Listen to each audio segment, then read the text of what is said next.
Hello, तो कैसे हैं आप लोग। हम आशा करते हैं कि आप सभी लोग अच्छे होंगे। आज हम विज्ञान का एक टॉपिक देखेंगे, प्राणियों में पोषण। तो प्राणियों में पोषण देखेंगे, इससे पहले कि हम लोग देखे थे पौधों में पोषण। अब उसका अगला टॉपिक है प्राणियों में पोषण। यह जो टॉपिक है आकलन परीक्षा के लिए महत्वपूर्ण है। तो आप लोग इस टॉपिक को देखने से पहले आप हमारे वीडियो को लाइक कीजिए, सब्सक्राइब कीजिए और आप हमसे जुड़े रहिए, जिससे कि हम आपको आकलन परीक्षा से संबंधित सभी टॉपिक की तैयारी करा सकें। देखिए, ऑब्जेक्टिव परीक्षा के लिए आपको किसी भी टॉपिक को लाइन बाय लाइन पढ़ना बहुत ज़रूरी होता है। तो देखिए, हम लोग आज शुरू करते हैं लाइन बाय लाइन। सबसे पहले कि सभी प्राणी अपना भोजन प्रत्यक्ष या अप्रत्यक्ष रूप से पौधों के द्वारा बनाए गए भोजन से प्राप्त करते हैं। ठीक है, सभी प्राणी हैं क्या करते हैं कि प्रत्यक्ष रूप से या अप्रत्यक्ष रूप से अपना भोजन जो है से पौधों द्वारा प्राप्त, यानी पौधों द्वारा बनाए गए भोजन से अपना भोजन प्राप्त करते हैं। तो ऐसे जंतु को हम लोग क्या कहते हैं, परपोषी कहते हैं। जैसे हम लोग परपोषी हैं, हम लोग किसी न किसी रूप से क्या करते हैं, पौधा से ही भोजन प्राप्त करते हैं। ठीक है, परपोषी को दो वर्गों में बांटा गया है। दो वर्गों में या तो कहें तो तीन वर्गों में बांटा गया है। पहला है शाकाहारी, दूसरा है मांसाहारी, तीसरा है सर्वाहारी। शाकाहारी कहने का मतलब सिर्फ जो घास खाता है, फल फूल खाता है। मांसाहारी आप जानते ही हैं। सर्वाहारी जो शाकाहारी भी हो मांसाहारी भी हो, तो उसको क्या कहते हैं, सर्वाहारी। जैसे हम लोग सर्वाहारी हैं। अब देखिए अमीबा एक कोशिकीय जंतु है। तो वो क्या करता है, एक कोशिकीय जंतु है, मैंने उसको सभी काम करने के लिए उसके शरीर में एक ही अंग होते हैं, एक ही कोशिका से बना होता है उसका शरीर। तो इसमें अमीबा जो अपना भोजन है, आपको बहुत रूप से याद रखने की जरूरत है कि अमीबा अपना भोजन कूटपाद की सहायता से ग्रहण करता है। देखिए कूटपाद, अमीबा अपना भोजन कहाँ से, किसके सहायता से प्राप्त करता है, तो कूटपाद की सहायता से। आगे है पाचन, जो कोशिका के अंदर होता है उसे अंतःकोशिकीय पाचन कहते हैं, और पाचन जो कोशिका के बाहर होता है उसे बाह्य कोशिकीय पाचन कहते हैं। अरे अंदर होगा तो अंतःकोशिकीय, बाह्य होगा तो बाह्य कोशिकीय। थोड़ा सा आगे देखिए, जीव जंतुओं में मानव का पाचन तंत्र, जितना भी जीव जंतु है उसमें मानव का जो पाचन तंत्र है वो सबसे ज़्यादा विकसित होता है। मानव का पाचन तंत्र मुख से शुरू होता है। तो मुख, ग्रास नली, अमाशय, छोटी आंत, बड़ी आंत, मलाशय एवं गुदा तक का होता है, बना होता है। इन सभी को मिलाकर मानव का पाचन तंत्र बनता है। बताया गया कि मानव का पाचन तंत्र है वो क्या है, सबसे ज़्यादा विकसित होता है। इसमें क्या क्या शामिल है, मुख है, ग्रास नली है, अमाशय है, छोटी आंत है, बड़ी आंत है, मलाशय है और गुदा। ये सब क्या है, ये सब मनुष्य के पाचन तंत्र में शामिल है। देखिए, मुंह में 3 जोड़ी लार ग्रंथियां रहती है। तो प्रश्न यहाँ से बनता है कि मुंह में कितनी जोड़ी लार ग्रंथियां रहती हैं, तो 3 जोड़ी, जो भोजन को चबाते समय लार निकालती हैं। लार भोजन को मुलायम और गीला करता है। ठीक है, यहाँ पे फिर आगे थोड़ा सा याद रखने का चीज़ है कि लार में एक प्रकार का एंजाइम पाया था, उस एंजाइम का नाम है एमाइलेज। लार में जो पाया था उस एंजाइम का क्या नाम है, एमाइलेज।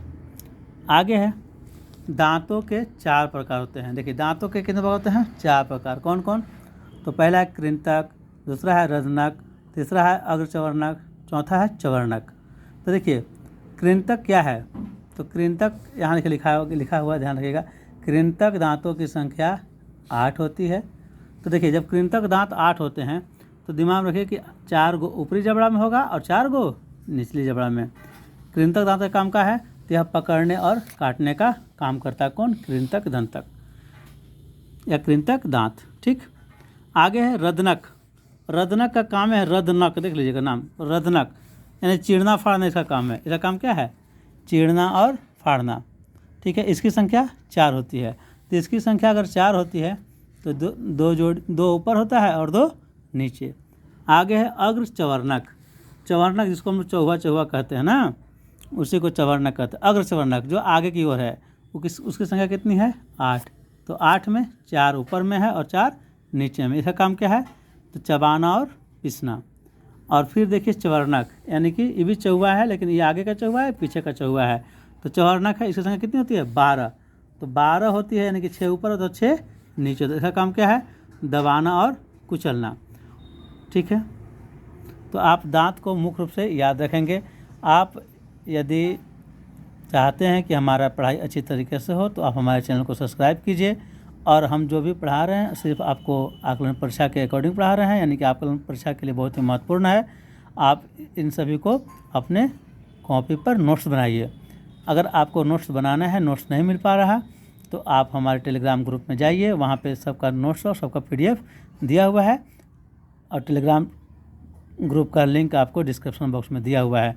आप वहाँ से टेलीग्राम ग्रुप से को ज्वाइन कीजिए और वहाँ पे सभी टॉपिक का PDF प्राप्त कीजिए और उसको बैठकर नोट्स बनाइए और ध्यान से पढ़िए। अगर आप ऐसा करते हैं तो आप निश्चिंत रहें कि आकलन परीक्षा के लिए ऐसा कुछ भी नहीं होगा जो हम आपको नहीं पढ़ाएंगे।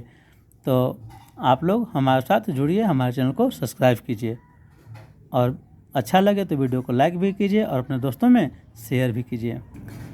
आगे है कि बचपन में जो दांत निकलते हैं उन्हें दूध के दांत कहते हैं, सबको पता है इसकी संख्या। लेकिन देखिए, सबको पता है कि बचपन में दांत निकलते हैं दूध के दांत कहते हैं, लेकिन दूध के दांत की संख्या कितनी होती है? मात्र 20 ही होती है। ठीक, और जो 8 वर्ष की आयु में कहा जाता है गिर भी जाता है। तो दूध के दांत समाप्त कब जाते हैं? तो 8 वर्ष के उम्र में। आगे है, जीभ पर स्वाद कलिकाएँ पाई जाती है। जैसे देखिए जीभ है, जीभ पर अगर आप गौर से करेंगे खुरदुरा खुरदुरा खुरदुरा सतह दिखाई पड़ेगा। ठीक है, चिकना सतह दिखाई नहीं पड़ेगा। तो जो खुरदुरा सतह है वो स्वाद कलिकाएँ हैं। स्वाद कलिकाओं के द्वारा ही हम स्वाद का पता कर पाते हैं। आगे है कि छोटी आंत की ग्रंथियों से एक रस निकलता है जिसे आंत रस कहते हैं। ये कहाँ निकलता है? छोटी आंत से। ठीक है, आप जानते हैं कि जो भोजन का पाचन होता है आपको कहाँ शुरू होता है? मुख से ग्रसनी में, ग्रास नली में, छोटी आंत में, बड़ी आंत में। ठीक है ना, फिर आपको मलाशय एवं गुदा तक आपका क्या है? पाचन तंत्र जुड़ा हुआ है। आगे पित्त रस यकृत द्वारा स्रावित होता है, यानी पित्त रस कहाँ से निकलता है? तो यकृत से। तो पित्त रस यकृत द्वारा स्रावित होता है एवं पित्ताशय में संग्रहित होता है। देखिए निकलता कहाँ से है? तो यकृत से। पित्त रस कहाँ से निकलता है? यकृत से। और संचित कहाँ होता है? संग्रहित कहाँ होता है? तो पित्ताशय में। कौन चीज़? पित्त रस। तो देखिए ध्यान रखिएगा कि पित्त रस कहाँ से निकलता है? यकृत से। संग्रहित कहाँ होता है? तो पित्ताशय में।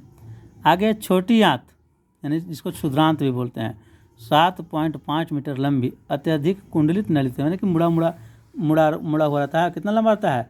7.5 मीटर। देख लीजिए, आपका इतना लंबाई भी नहीं है। 7.5 मीटर, सोच लीजिए कितना लंबा है इसे। लेकिन क्या है? कुंडलित है, मैंने मुड़ा हुआ है, इसीलिए यह है। तो यानी क्या है? बहुत बड़ी है। उसी प्रकार बड़ी आंत की लंबाई जो है कितना है? मात्र 1.5 मीटर है। तो यानी कि छोटी आंत की तुलना में बड़ी आंत की लंबाई क्या है? बहुत ही कम है।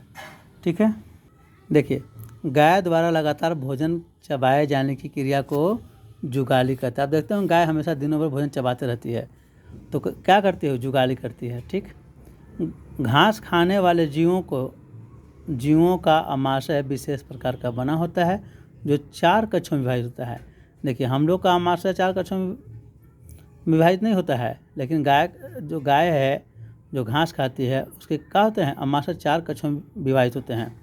पहला कक्षा में गाय क्या करता है कि गाय फटाफट घास को जल्दी जल्दी खा जाता है, और वो आमाशय का एक भाग है जिसको हम लोग रुमेन कहते हैं। देखिए क्या कहते हैं? रुमेन में जाकर उसका घास का होता है? संग्रहित हो जाता है। इसके बाद गाय या बकरी जो है क्या करते हैं? उसे धीरे धीरे अपने मुंह में फिर वापस लाते हैं छोटे छोटे टुकड़ों के रूप में, और तब वह फिर भोजन को फिर पचाते हैं और फिर चबाने के बाद उसे क्या करते हैं? आमाशय के दूसरी भाग में भेजते हैं। ठीक है, गाय भैंस बकरी आदि को क्या कहते हैं? जो भी घास खाने वाले जंतु सबको हम लोग रूमिनेंट कहते हैं। ठीक है, यानी जो जुगाली करते हैं वो क्या कहते हैं? रूमिनेंट कहते हैं। आगे देखिए थोड़ा सा लिखा हुआ है वही चीज़, रुमेन में भोजन का आंशिक पाचन होता है, थोड़ा कम पाचन होता है। बाद में जीव इसे छोटे छोटे पिंडकों के रूप में पुनः मुख में लाते हैं और चबाते हैं। इसे रोमंथ या जुगाली कहते हैं। क्या कहते हैं? रोमंथ कहते हैं या जुगाली कहते हैं। जुगाल को वापस निगलने पर यह आमाशय के दूसरे कक्ष अमाशय के दूसरे कक्ष यानी रेटिकुलम, कौन चीज़, रेटिकुलम में पहुंचता है, जहां भोजन का विखंडन होता है। रेटिकुलम में क्या होता है, भोजन का विखंडन होता है। इसके बाद भोजन जो है तीसरे कक्ष में जाता है। तीसरा कक्ष है आपको ओमेशन। देखिए तीसरा कक्ष कौन है, ओमेशन। यहाँ पे भोजन का होता है, यहाँ पे भोजन में जो भी पानी रहता है उसका सब अवशोषण हो जाता है। इसके बाद वह क्या होता है, इसके बाद वह चौथी कक्षा में पहुँचता है, एवोमेशन में। ठीक है, तो इस प्रकार से देखिए गाय में या रूमिनेंट जंतु में क्या होता है, अमाशय के 4 भाग बने होते हैं, रूमेन, रेटिकुलम, ओमेशन और एवोमेशन। सबसे पहले भोजन रूमेन में जाता है, फिर वहाँ से जुगाली के माध्यम से ऊपर आता है, फिर वहाँ से भोजन आपका कहाँ आता है, वहाँ से भोजन आपका रेटिकुलम में जाता है, फिर ओमेशन में जाता है, फिर एवोमेशन। फिर देखिए वही चीज़ लिखा हुआ है, मानव के पाचन तंत्र। तो मानव के पाचन तंत्र में क्या क्या रहते हैं, तो मुख गुहा के बाद है आपको ग्रेसिका, अमाशय, क्षुद्रांत, बृहदांत और मलाशय। ठीक है, यह मानव पाचन तंत्र का अंग। अब इस चैप्टर का हम लोग अभ्यास कर लेते हैं। तो आप लोग देखिए और कोशिश कीजिए अपने से इसका आंसर देने के लिए। अमीबा अपना भोजन किसकी सहायता से प्राप्त करता है, तो आपको बताया गया कि अमीबा अपने भोजन किसके साथ प्राप्त करता है, तो कूटपाद की सहायता से प्राप्त करता है। लार में कौन सा एंजाइम पाया जाता है, तो लार में आपको एमाइलेज एंजाइम पाया जाता है। मुंह में कितनी जोड़ी लाल ग्रंथियाँ होती है, तो मुंह में 3 जोड़ी लाल ग्रंथियाँ होती है। रत्नक दांतों की संख्या कितनी होती है, तो रत्नक दांतों की संख्या 4 होती है, 2 ऊपर में और 2 नीचे। क्षुद्रांत की लंबाई कितनी होती है, तो क्षुद्रांत की लंबाई पर कितना होता है, 7.5। फिर है कि जिस थैली में पित्त संग्रहित होता है उसको क्या कहते हैं, तो देख लीजिए, जिस थैली में पित्त संग्रहित उसको पित्ताशय कहते हैं। आगे कि मानव में दूध के दांतों की संख्या कितनी होती है, तो मानव दूध के दांतों की संख्या 20 होती है। रूमिनेंट के उदाहरण है गाय, बकरी, भैंस सभी। तो देखिए सभी रूमिनेंट है, यानी इसका आंसर डी हो जाएगा, सभी। मानव में दांत कितने प्रकार का होता है, तो मानव में दांत 4 प्रकार का होता है। चवर्णक का कार्य क्या होता है, तो चवर्णक मैंने चबाना का काम है। ठीक है, आगे गाय द्वारा लगातार भोजन चबाने की क्रिया को क्या कहते हैं, तो गाय द्वारा हमेशा भोजन को चबाते रहने की क्रिया को हम लोग जुगाली कहते हैं। अगला क्वेश्चन है कि मनुष्य के अस्थायी दांतों की संख्या कितनी होती है, तो मनुष्य के अस्थायी दांतों की संख्या कितनी होती है, 32, और दूध के दांतों की संख्या कितनी होती है, 20। तो इस प्रकार आपका यह टॉपिक समाप्त हो गया। अगर आप इस टॉपिक का PDF चाहते हैं तो आप हमारे टेलीग्राम ग्रुप से जुड़िए, और आप इस तरीके से आप आकलन परीक्षा की पूरी तैयारी करना चाहते हैं तो हमारे वीडियो को लाइक कीजिए, सब्सक्राइब कीजिए, हमारे चैनल को सब्सक्राइब कीजिए, जिससे कि हम आपको जो भी वीडियो डालें वो आपके पास सबसे पहले पहुंच जाए। और आप हमारे टेलीग्राम ग्रुप से जुड़कर आप इस टॉपिक का PDF प्राप्त कर सकते हैं। हमारा एक और एकमात्र उद्देश्य है सभी लोगों को आकलन परीक्षा पास कराना। तो यदि आप हमसे जुड़ते हैं तो निश्चय ही आप आकलन परीक्षा पास करेंगे। बस आपको सिर्फ और सिर्फ हमारे अनुसार पढ़ाई करना होगा। यदि आप हमारे साथ तैयारी करेंगे, हमारे सभी PDF को नोट्स बनाएंगे और इसके अकॉर्डिंग तैयारी करेंगे, तो आपको निश्चय ही कुछ और अलग से तैयारी करने की ज़रूरत नहीं पड़ेगी। ऐसा कोई प्लेटफॉर्म नहीं है जहाँ पे आपको सिर्फ और सिर्फ सिलेबस से पढ़ाया जाए, लेकिन हम आपको सिर्फ और सिर्फ बिना इधर उधर के बात किए हुए आपको सिर्फ और सिर्फ सिलेबस से पढ़ा रहे हैं, जो कि आपको आकलन परीक्षा के लिए बहुत ही महत्वपूर्ण है।